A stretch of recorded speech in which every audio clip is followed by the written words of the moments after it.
네, 외계 행성 탐사에서 자주 나오는 이 식현상과 도플러 효과를 이용해서 우리가 외계 행성계를 탐사를 하는데요. 이번에 2022년 9월 모평에서도 이것과 관련된 문제가 나왔죠.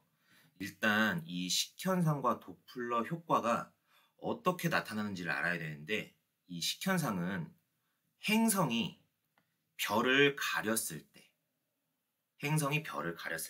우리 지구에서는 약간 어떤 경우와 비슷하다고 볼 수 있냐면, 일식처럼 태양을 달이 가렸을 때 태양이 약간 가려지는 모습을 볼 수 있듯이, 이렇게 별을 행성이 가렸을 때 행성이 가린 만큼 어두워져서 이렇게 밝기의 변화가 나오는 걸 우리는 식현상이라고 하고, 도플러 효과는 이거를 알아야 되는데, 여기에 나와 있듯이 공통의 질량 중심을 여기에 있는 별과 행성이 돌고 있다는 거예요.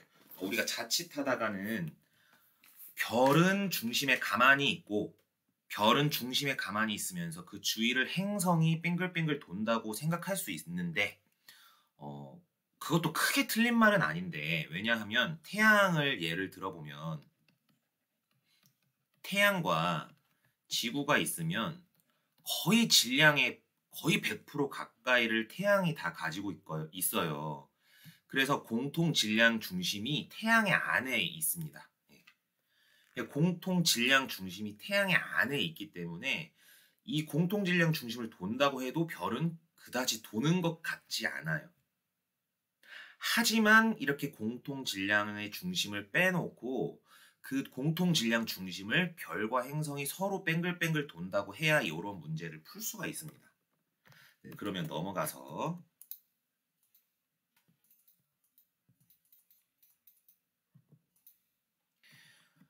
여기에서는 흡수선이라는 말도 나왔는데요. 문제에서 흡수선은 이렇게 스펙트럼에서 어떠한 이제 저온의 점일도의 기체겠죠. 물론 이제 별의 대기의 기체가 될 수도 있겠고, 이제 다양한 이유로 스펙트럼에 흡수선이 나올 수가 있는데요. 이런 흡수선이 별이 지구에서부터 후퇴할 경우 이 흡수선이 더 긴 쪽 파장으로 이동을 합니다. 예를 들어서 이 헬륨의 흡수선이 이 600 나노미터의 위치를 했어야 하는데, 지구에서 별이 이렇게 후퇴를 해요. 후퇴를 하면은 얘가 더 파장이 긴 쪽에 이렇게 생성이 되게 됩니다. 후퇴할 경우에 만약에 접근을 해요. 지구 쪽으로 이렇게 다가오게 되면은 얘가 이 600 나노미터에 있던 이 헬륨의 흡수선이 이런 식으로 더 짧은 쪽의 파장으로 이동해요. 이건 여러분 다 알고 있을 거예요. 아시는 분들은 뭐 볼 필요가 없고, 좀 이해가 좀 난 필요했다 하면은 보시면 돼요. 왜냐면 기본적인 내용이니까. 그래서 얘를 청색 편의, 얘를 적색 편의라고도 합니다. 길어진 쪽을. 이 정도 알았으면은 이제 우리는 모의고사 18번 문제를 풀 수 있습니다. 자, 그런데 그 전에 식현상과 이 도플러 효과는 지금 여기가 공통 질량 중심이에요. 공통 질량 중심. 그러면 이 공통 질량 중심을 중심으로 해서 더 가까이 근접하게 도는 것은 항성, 별이 되겠고요. 그리고 그것과 이 공통 질량 중심을 대칭으로 해서 여기에서 도는 게 행성이 될 거예요. 그런데 얘네들은 정확하게 이렇게 마주보면서 항상 돕니다. 공통 질량 중심을 중심으로 마주보면서 돌아요. 중요한 건 여기에서 주기가 같다는 것. 무어의 주기? 항성의 공전과 행성의 공전 주기가 같다는 거예요. 뭐를 중심으로 도는 주기? 그렇죠. 여기에 있는 요 공통 질량 중심을 중심으로 뱅글뱅글 도는 주기가 같다는 겁니다. 자, 얘가 어스예요. 지구예요. 자, 그러면 자, 별을 행성이 가리려면 지구의 시선 방향은 내가 여기에서 우리가 관측자죠. 눈알로 보고 있는 그 시선 방향에 이 항성을 도는 이 주기면이 거의 평행하다시피 해야 돼요. 자, 우리가 이렇게 보고 있어요. 눈으로 보고 있는데 만약에 이 공전 궤도면이 수평하면 안 된다는 거죠. 수평하면 이 행성이 이렇게 돌아요. 그러면 우리가 볼 때 행성이 항성을 가리지 않아요.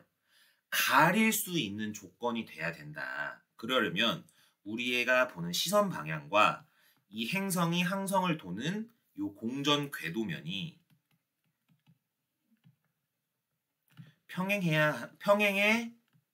물론 완벽하게 평행을 하진 않아도 되지만 행성이 항성을 가리고 지나갈 수 있을 정도로 거의 평행에 근접해야 한다. 그리고 이 도플러 효과가 나타나기 위해서도 이 행성의 공전 궤도면이 수평하면 안 되겠죠. 왜냐하면 도플러 효과는 멀어졌다가 가까웠다가 해야 하는데 얘가 멀어지려면 우리가 보고 있는 지구 방향에서 얘 공전 궤도면이 거의 평행에 근접을 해야 한다라는 거 여러분 알아두시면 될 것 같아요. 자, 그러면 문제에서 물어봤던 식이 일어나려면 행성이 우리 눈 앞을 지나가야 될 것이고, 그리고 항성은 그렇게 반대의 존재를 하게 되겠죠. 자, 그러면 이때 가장 큰 식이 일어나고 있어요. 그러면 자, 행성은 이렇게 왔습니다. 그리고 식이 가장 크게 일어나고 이렇게 지나갈 거예요. 그런데 여기에서 가장 중요한 거, 도플러 효과는 이걸 문제에서 가장 많이 물어보고 실수를 많이 해요. 저도 이걸 틀렸어요. 이 문제 풀 때 처음에 뭘 실수를 하냐면 이 도플러 효과는 별빛인데 별빛이 후퇴하고 접근하면서 나타나는 건데 이 행성을 보고는 알 수 없다. 이 행성의 운동을 토대로 해서 우리는 이 항성의 움직임을 예측해낼 수 있어야 한다는 거죠. 자, 그러면 식이 일어나기 직전이죠. 직전에 행성은 이렇게 왔어요. 그리고 직후에 이렇게 이제 갑니다. 그럼 반대로 별은 요게 직전이라는 말이에요. 요게 직후고. 그러니까 행성과 반대로 봐줘야 돼. 그래서 이 직전까지는 여러분 지구에서 멀어지고 있죠. 지구에서 멀어지고 있기 때문에 후퇴, 적색, 파장이 어떻게 됩니까? 길어지겠죠. 흡수선의 파장 아까 봤던 것처럼 길어지겠죠. 직후는 접근하고 있습니다. 그러면 청색 편이입니다. 그러면 이때 파장은 어떻게 됩니까? 파장은 짧아지게 되겠죠. 요 개념을 알게 되면 여기에서 중요한 거는 이 행성을 가지고 판단하면 안 되고 행성을 가지고 항성을 우리가 유추해낼 수 있어야 한다. 자, 그래서 보면 우리는 이제 디귿 문제를 풀 수 있습니다. 중심별의 흡수선 파장, 식 현상이 시작되기 직전이 아까 직전은 어땠어요? 직전은 멀어지고 있었기 때문에 얘가 파장이 길어졌었고 그리고 식이 일어났었고 이건 항성을 얘기하고 있습니다. 항성. 여기에 이제 행성이 있었고요. 그리고 식 현상이 끝났을 경우에는 접근했었죠. 그렇기 때문에 이때는 파장이 짧았어요. 그렇기 때문에 식 현상이 시작되기 직전이 식 현상이 끝난 직후보다 길다라고 한 것은 맞는 보기가 되는 겁니다. 네, 혹시 이 문제에서는 항상 이러한 유형이 많이 나오는데 행성의 움직임을 가지고 항성의 움직임을 우리가 그리던 아니면 어떻게 하든 예측할 수 있어야 한다.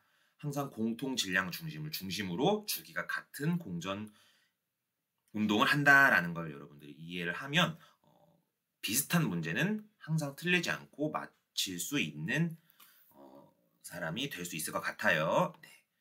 고생하셨습니다.